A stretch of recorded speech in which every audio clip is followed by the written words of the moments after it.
बात करेंगे types of chromatography on the basis of principle, यानी कि टाइप्स ऑफ क्रोमेटोग्राफी। क्रोमेटोग्राफी की टाइप्स के बारे में डिस्कस करने जा रहे हैं on the basis of principle. इसके प्रिंसिपल के पढ़ा था ना हमने क्रोमेटोग्राफी क्या होती है। क्रोमा का मतलब होता है कलर, ग्राफी का मतलब होता है राइटिंग, कलर राइटिंग, ठीक है ना। यानी कि ऐसी टेक्निक जिसमें हम कलर राइटिंग करते हैं किसी भी मिक्सचर को, किसी भी मिक्सचर के कंपोनेंट्स को, ठीक है ना, उनके डिफरेंट कलर्स की बुनियाद पर सिपरेट करते हैं और हम इसी को ही कहते हैं कलर राइटिंग। और कलर राइटिंग को कहते हैं क्या है, क्रोमेटोग्राफी, ठीक है ना, समझ आ गई। अब हम बात करने जा रहे हैं यहाँ पर इसकी 5 टाइप्स हैं। पहली है जी पार्टीशन क्रोमेटोग्राफी, 5 टाइप्स है।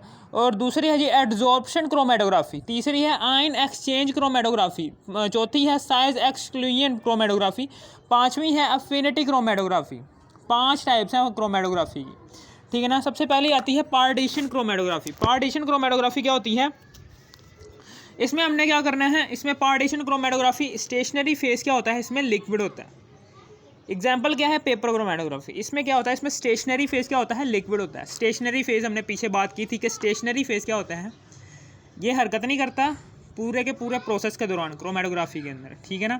हमने इसमें क्या किया होता है, हमने ना इसके अंदर क्या किया होता है, एक ऐसे करके बॉक्स होता है, ठीक है ना, ऐसे करके बॉक्स होता है, ठीक है।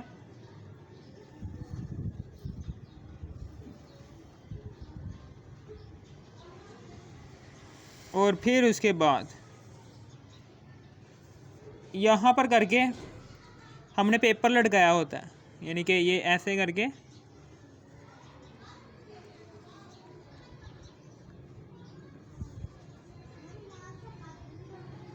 इस रूलर पर हमने, ये रूलर है, रूलर के साथ हमने फ़िल्टर पेपर लगाया हुआ है और फिल्टर पेपर के नीचे ही यहाँ पर करके सॉल्वेंट होता है,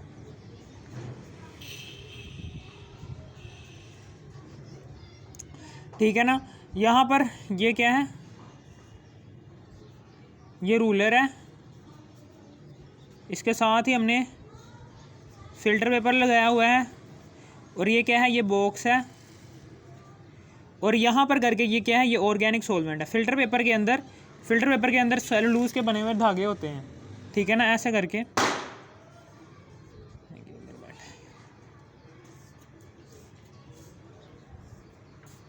ये ऐसे करके सेलुलोज के बने हुए धागे होते हैं। इन धागों के अंदर ही वाटर जो सा होता है वो इंट्रैप्ड होता है, यानी कि वाटर हिलजुल नहीं सकता। इस फिल्टर पेपर के अंदर सेलुलोज के धागे होते हैं, सेलुलोज के धागों के अंदर ही वाटर फंसा होता है, इंट्रैप्ड होता है ये, ठीक है ना। ये बाहर नहीं निकल सकता ना, ये बस फंसा होता है, इसलिए हम इसे कहते हैं स्टेशनरी फेज। ये क्या है, ये जो सा वाटर है, जो सा इंट्रैप्ड वाटर है, हम इसे कहेंगे ये क्या है, ये स्टेशनरी फेज है। ये कौन सा फेज है, ये स्टेशनरी फेज है, ये स्टेशनरी फेज है। और ये स्टेशनरी फेज है, ये क्या है, ये स्टेशनरी फेज है, ये क्या है, ये स्टेशनरी फेज है। और जो सा ये ऑर्गेनिक सॉल्वेंट है, अगर आपका स्टेशनरी फेज, वाटर चूंकि पोलर होता है, इसलिए हमारा स्टेशनरी फेज क्या है, यहाँ पर पोलर है। तो हमारा जो सा ऑर्गेनिक, जो सा हमारा स्टेशनरी फेज अगर पोलर है तो ऑर्गेनिक, अगर स्टेशनरी फेज पोलर है तो फिर हमारा जो सा मोबाइल फेज़ होगा, ये जो सा नीचे मोबाइल फेज़ है, ये मोबाइल फेज़ होगा,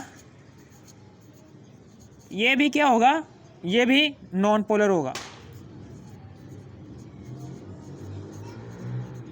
यानी कि अगर आपका स्टेशनरी फेज़ पोलर होगा तो मोबाइल फेज़ क्या होगा, नॉन पोलर होगा, ठीक है ना। यानी कि आप इसे ऑर्गेनिक सॉल्वेंट भी कह सकते हैं या फिर नॉन एक्वस सॉल्वेंट भी कह सकते हैं, कुछ भी कह सकते हैं, ठीक है ना, समझ आ गई। और ये नॉन पोलर सॉल्वेंट होता है, इसके अंदर फॉर एग्जांपल ये ऑर्गेनिक सॉल्वेंट के अंदर कार्बन टेट्राक्लोराइड होता है, या फिर इसमें क्लोरोफॉर्म होता है, या फिर इसमें पेट्रोल लिया जाता है, या फिर आप इसमें एसीटोन ले लो, कोई भी ऑर्गेनिक सॉल्वेंट ले सकते हो, या फिर ऑर्गेनिक सॉल्वेंट का मिक्सचर ले सकते हो। ऑर्गेनिक सॉल्वेंट का मिक्सचर लिया और फिल्टर पेपर के अंदर इंट्रैप्ड वाटर है सेलुलोज के अंदर, ठीक है ना। और अब क्या होगा, और हम यहाँ पर क्या करते हैं, हम यहाँ पर ना हम इंक का कतरा डालते हैं, ये इंक का कतरा डालते हैं। ये अब क्या होगा कि जो सा ऑर्गेनिक सॉल्वेंट होगा ये ऊपर की तरफ मूव करना शुरू हो जाएगा ऐसे करके, और इस तरह से ये जो सी ब्लैक इंक होगी, ये ब्लैक इंक जो सी होगी, ये ब्लैक इंक जो सी होगी, ये ब्लैक इंक ये मुख्तलिफ कलर्स में डिस्ट्रीब्यूट होना शुरू हो जाएगी। यानी कि रेड इधर आ जाएगा, यानी कि जितने भी कलर्स से मिलकर ब्लैक बना हुआ है ना, वो सारे के सारे कलर यहाँ पर शो होना शुरू हो जाएंगे। रेड, येलो, पिंक, इस तरीके से सारे के सारे कलर्स जो से होंगे वो फ़िल्टर पेपर के ऊपर दिखाई देना शुरू हो जाएंगे, ठीक है ना। समझ आ गई। यहाँ पर हमने इसी को ही कहा था पेपर क्रोमेटोग्राफी। पेपर क्रोमेटोग्राफी के ज़रिए हम क्या करते हैं, एक पेपर लेते हैं, पेपर के अंदर सेलुलोज के धागे होते हैं, सेलुलोज के धागों के अंदर इंट्रैप्ड वाटर होता है जो कि एज अ स्टेशनरी फेज इस्तेमाल होता है। स्टेशनरी फेज़ यहाँ पर चूँकि पोलर है इसलिए हमने यहाँ पर नॉन पोलर लिया है। मोबाइल फेज़ जो सा होता है ये बहुत से ऑर्गेनिक कंपाउंड्स का मिक्सचर भी हो सकता है, या फिर कोई एक ऑर्गेनिक कंपाउंड, कोई भी एक ऑर्गेनिक सॉल्वेंट हो सकता है, या फिर बहुत से ऑर्गेनिक सॉल्वेंट्स का मिक्सचर भी हो सकता है, ठीक है ना। समझ आ गई। और फिर उसके बाद अब हम क्या, ठीक है ना। और यहाँ पर चूँकि स्टेशनरी फेज़ हमारा क्या है, लिक्विड है। स्टेशनरी फेज़ हमारा लिक्विड है ना, ये वाटर है, इंट्रैप्ड ही है ना फिल्टर पेपर के अंदर, तो ये लिक्विड है, ठीक है ना। स्टेशनरी फेज़ हमारा लिक्विड यूज़ हो रहा है, तो इसलिए हम इसे कहेंगे ये कौन सी क्रोमेटोग्राफी की किस्म है, पार्टीशन क्रोमेटोग्राफी। पार्टीशन क्रोमेटोग्राफी की एग्जाम्पल है पेपर क्रोमेटोग्राफी। पार्टीशन क्रोमेटोग्राफी की एग्जाम्पल क्या है, पेपर क्रोमेटोग्राफी, ठीक है ना। समझ आ गई। और फिर उसके बाद अब हम आगे बात करने जा रहे हैं एडजॉर्प्शन क्रोमेटोग्राफी के अंदर। Adsorption chromatography the type of chromatography in which stationary phase is solid, जिसमें स्टेशनरी फेज क्या होता है, सॉलिड होता है। जिसमें स्टेशनरी फेज यानी कि स्टेशनरी फेज क्या होता है, सॉलिड होता है, ठीक है ना। इसमें हम क्या करते हैं, ये जो सा है कॉलम क्रोमेटोग्राफी करते हैं। यानी कि यहाँ पर क्या होता है,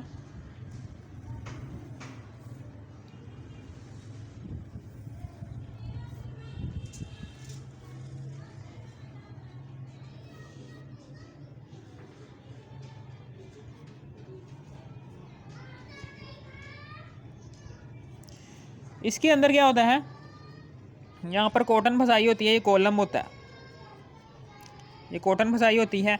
इस कॉलम को हमने अटैच्ड किया होता है एक स्टैंड से ऐसे करके,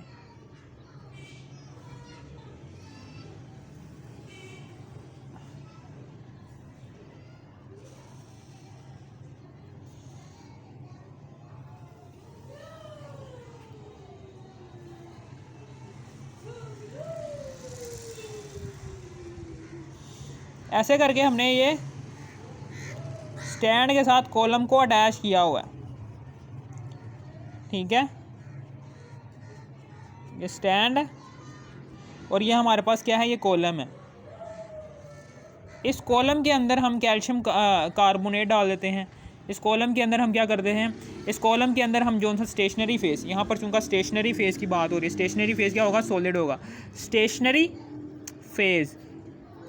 फेज़ क्या हो सकता है, यहाँ पर कैल्शियम कार्बोनेट हो सकता है, या फिर आप एलुमिना ले सकते हैं, या फिर आप इसमें सिलिका जेल ले सकते हैं, या फिर आप इसमें सैंड ले सकते हैं। ये सारे के सारे क्या हैं, ये सारे के सारे स्टेशनरी फेज़ हैं। कैल्शियम कार्बोनेट को पीस कर पाउडर फॉर्म में अंदर डाल सकते हैं, यानी कि सारे के सारे जितने भी calcium carbonate, alumina, silica gel और सैंड, इन सारों को हम पीस कर पाउडर फॉर्म में कॉलम के अंदर डालेंगे तो फिर क्या होगा, फिर यहाँ पर ये जमा होना शुरू हो जाएंगे, ठीक है ना। यहाँ पर ये सारे के सारे चूँकि पोलर हैं, ये क्या है, ये पोलर हैं। स्टेशनरी फेज़ यहाँ पर क्या यूज़ हो रहा है, पोलर यूज़ हो रहा है। तो अब जो सा ये फॉर एग्ज़ाम्पल हमने डाल दिया है, ठीक है ना, फॉर एग्ज़ाम्पल ये हमने डाल दिया है।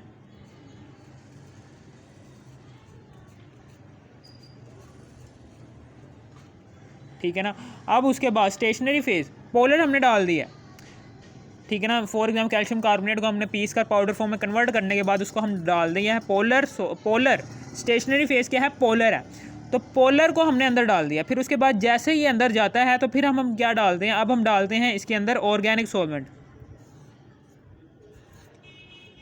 ऑर्गेनिक सॉल्वेंट डालते हैं, ऑर्गेनिक सॉल्वेंट क्या करता है, यहाँ पर जमा होना शुरू हो जाता है। ऑर्गेनिक सॉल्वेंट कुछ भी हो सकता है, कार्बन टेट्राक्लोराइड, क्लोरोफॉर्म, या फिर इन सारों का मिक्सचर भी हो सकता है, ठीक है ना, वो भी यहाँ पर जमा होना शुरू हो जाता है, ठीक है ना। और फिर उसके बाद हम क्या करते हैं, हमने पीछे पढ़ा था, मैंने आपको पढ़ाया भी था कि हम क्या करते हैं, हम पत्ते लेते हैं, दरख्त के पत्ते, यानी कि ये दरख्त का पत्ता है, ये दरख्त का पत्ता है, इसको हमने लिया, दरख्त के पत्तों को हमने लिया, दरख्त के पत्तों को हमने निचोड़ कर उसका रस इधर डाल दिया, दरख्त के पत्तों को निचोड़ा, दरख्त के पत्तों को निचोड़ने के बाद उसका सारा का सारा रस हमने यहाँ पर डाल दिया, यहाँ पर डाल दिया, ठीक है ना, सारा का सारा रस। ये क्या है, ये लीव्स, ये क्या है, ये एक्सट्रैक्ट है, ये एक्सट्रैक्ट है जो हमने निकाला है पत्तों के अंदर से। जैसे ये एक्सट्रैक्ट के अंदर मैंने आपको पढ़ाया भी था, क्या होता है, ज़ैंथोफिल होता है, क्लोरोफिल होता है, और इसका तीसरा पार्ट मुझे याद नहीं आ रहा, वो भी होता है, ठीक है ना, ज़ैंथोफिल, क्लोरोफिल, इसका तीसरा पार्ट मुझे याद नहीं आ रहा, वो भी होता है, ठीक है ना। ये होता है ग्रीन कलर का, ये होता है रेड कलर का, और ये होता है जो सा तीसरा पार्ट मुझे याद नहीं आ रहा, ये होता है येलो कलर का। जैसे ही हम ये एक्सट्रैक्ट को बीच में डालेंगे इसके, तो फिर क्या होगा, तो फिर इसमें से ये तीनों के तीनों, ये मिक्सचर है इन तीनों के तीनों कंपोनेंट्स का, ये तीनों के तीनों कंपोनेंट्स अलग अलग कलर में डिस्ट्रीब्यूट हो जाएंगे, यानी कि यहाँ पर ज़ैंथोफिल इकट्ठा होना शुरू हो जाएगा, नीचे इसके कुछ और इकट्ठा होना शुरू हो जाएगा, नीचे आ गया कोई और, इस तरीके से यहाँ पर शुरू हो जाएंगे यहाँ पर इकट्ठा होना। फॉर एग्जांपल ऊपर आ गया जी ज़ैंथोफिल आ गया रेड कलर का, ग्रीन कलर का नीचे क्लोरोफिल आ गया, और नीचे आ गया इसके येलो कलर का वो जोन सा कुछ भी था यार, वो कंपोनेंट मुझे याद नहीं आ रहा। इस तरीके से हमने डिस्ट्रीब्यूट करवा दिया एक मिक्सचर के डिफरेंट कंपोनेंट्स को इन डिफरेंट कलर्स, ठीक है ना, जो कि हमने कॉलम के अंदर, शीशा का कॉलम होगा उसके अंदर आपको कलर्स नज़र आ रहे होंगे, और ये जो उनसे कलर्स हैं ये सिर्फ़ और सिर्फ ये ऑर्गेनिक सॉल्वेंट और स्टेशनरी फेज़, ये पोलर और नॉन पोलर की वजह से ही अलग अलग हो पाए हैं।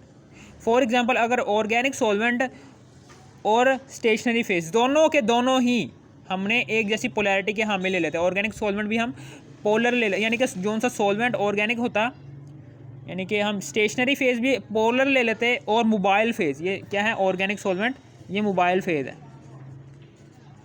ठीक है ना, मोबाइल फेज़ है।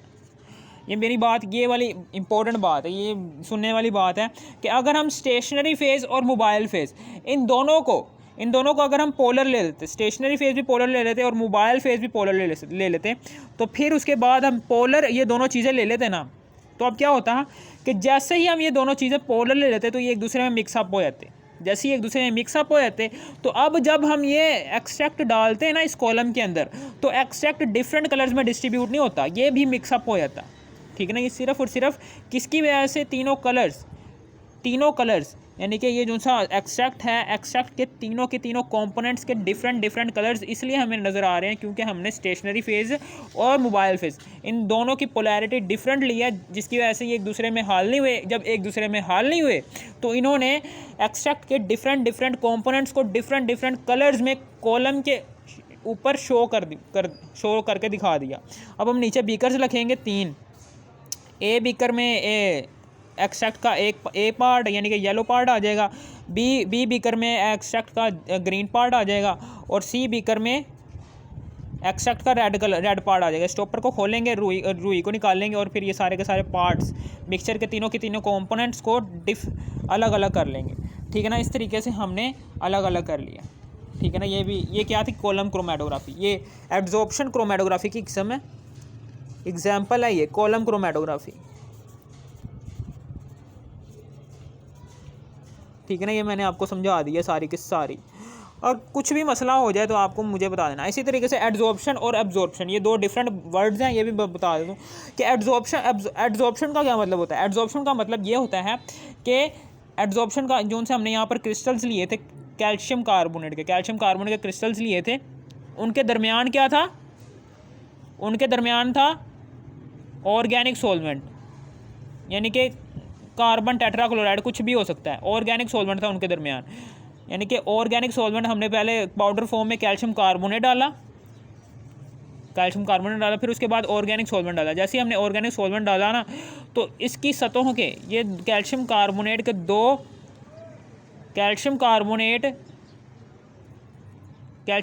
दो पार्टिकल्स हैं, इनके दरमियान में से ऑर्गेनिक सॉल्वेंट होकर गुजरा।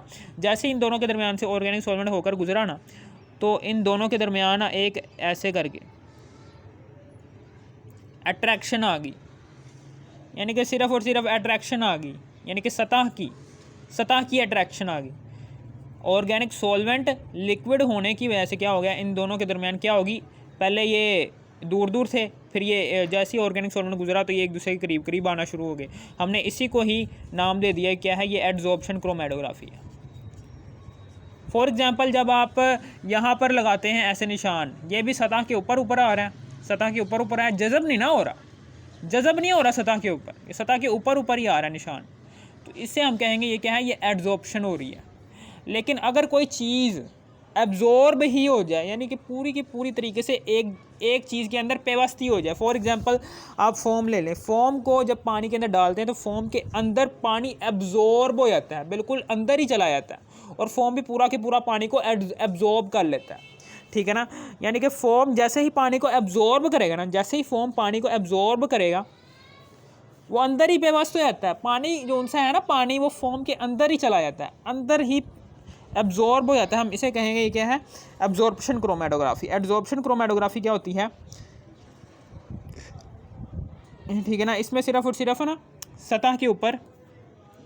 सतह के ऊपर ही रहता है निशान, जज़ब नहीं होता, सतह के ऊपर ही नज़र आता है। मिसाल के तौर पर हाथ के ऊपर हमने निशान लगा दिया, हाथ के ऊपर, ये देखिए यहाँ पर मैंने निशान लगा दिए, ये ऐसे, ये देखिए ये ऐसे लगा दिया ना मैंने, ये देखिए ये जज़ब थोड़ी हुआ, ये बस हाथ के सतह के ऊपर नज़र आ रहा है, हमें जज़ब नहीं हो रहा, ठीक है ना, जज़ब नहीं हो रहा। हमें पता कैसे चल रहा है, क्योंकि ये निशान ऊपर ही रह रहा है, सतह के ऊपर ही रह रहा है, ये सतह के अंदर एब्जॉर्ब नहीं हो रहा, पेवस्त नहीं हो रहा।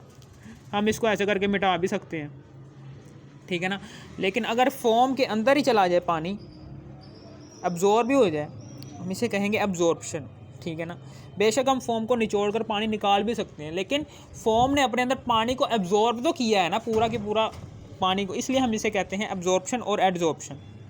ये था इसका कुछ थोड़ा सा हिस्सा। अगर आपको इस वीडियो की ज़रा सी भी समझ आ गई, थोड़ी सी भी समझ आ गई, इस वीडियो कर दो लाइक और सब्सक्राइब, शेयर भी कर देना। पार्टीशन क्रोमेटोग्राफी जो सी होती है, ये पार्टीशन क्रोमेटोग्राफी की एग्जांपल है जी, पेपर क्रोमेटोग्राफी, जो कि मैंने आपको समझा दी है यहाँ पर, ठीक है ना, समझ आ गई है। और यहाँ पर एडजॉर्प्शन क्रोमेटोग्राफी की एग्जांपल है जी कॉलम क्रोमेटोग्राफी, ठीक है ना। ये दो बातें आपने हमेशा याद रखना कि पेपर क्रोमेटोग्राफी के अंदर हमें हमेशा याद रखना, अगर स्टेशनरी फेज़ अगर आपने स्टेशनरी फेज़ पोलर लिया है तो मोबाइल फेज़ नॉन पोलर होना चाहिए। अगर आपका मोबाइल फेज़ नॉन पोलर है तो स्टेशनरी फेज़ पोलर होना चाहिए, यानी कि दोनों की पोलैरिटी डिफरेंट होनी चाहिए, मोबाइल फेज़ और स्टेशनरी फेज़। ये एक फ़िक्स बात है, अच्छी बात है, ये वाली बात याद रखना। अगर ठीक है ना, समझ आ गया। अगर आपको इस वीडियो की ज़रा सी भी समझ आ गई, इस वीडियो कर दो लाइक और सब्सक्राइब। Thanks for watching.